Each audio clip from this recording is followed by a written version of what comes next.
Most of the women today are chasing for men who have exceptional self-control. You're basically looking at the top 0.1% of the men. If we logically look at the choices, as a woman you've got two choices. The first choice you have is you can just wish that you happen to stumble across a man who is in the top 0.1% is going to dedicate his life to you and is going to love you forever. And you are smart enough to know the chances of that happening is extremely low. The second choice you have is that the relationship you're in and the man you're with, both of you come to an agreement that he's going to train for exceptional self-control, because if he doesn't, then you're done anyways. He's going to cheat. Same goes for you as a woman too. You must have at least basic self-control to resist the temptations you're facing. Most people don't realize this in a relationship. Loving someone deeply and not cheating are two separate skills.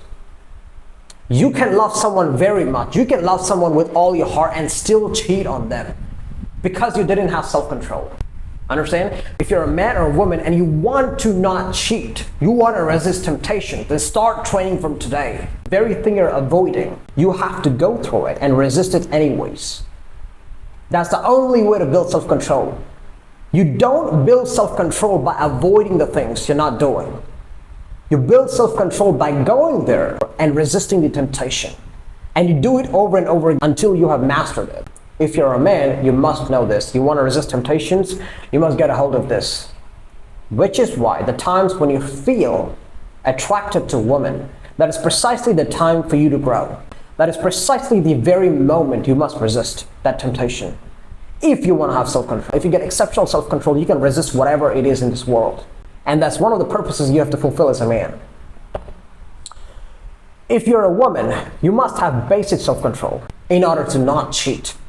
As I explained, you can love someone enormously and you can still cheat on them, because loving someone deeply and resisting temptations are completely two unrelated skills, are two completely different things, which is why you love someone deeply, fantastic. But if you genuinely don't want to hurt them, if you genuinely don't want to cheat on them, make sure to do one important thing, and that is train your self-control. I'm going to tell you what expectation you're supposed to have.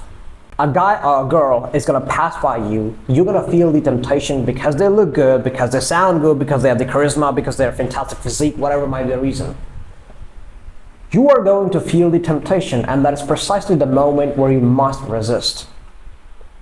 Where you should resist, no. Where you must resist, yes. You must do it every single time it happens. That's how you build resistance towards it. If you're trying to build resistance towards something, you must experience it in lower controlled amounts. You must have controlled exposure towards that stuff.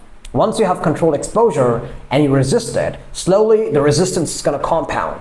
And you will finally be able to reach to that exceptional control resistance that you're trying to achieve. What expectations are you supposed to have from this? It is going to be exceptionally difficult. Your mind is going to play games with you. There are a lot of times you're going to fail. But don't let that get you down. All right? You are failing, but then you're coming back to resist again. That's the very proof you need that you're trying. And if you're trying and you keep trying, you are going to eventually succeed and you'll have the exceptional self-control that you're trying to achieve. Make sure you go with it with an unwavering faith. You need to have an unwavering faith in order to be able to succeed and pull this through. It's one of the most exceptional skills a human can have, and it's one of the most hard things a human can experience. If you're a man, you must have exceptional self-control, or the people you care about are going to suffer because of your stupidity. Because you are a stupid idiot who is afraid to train self-control. And if you are a woman who doesn't want to hurt the man that is taking care of you, then you must have at least basic self-control.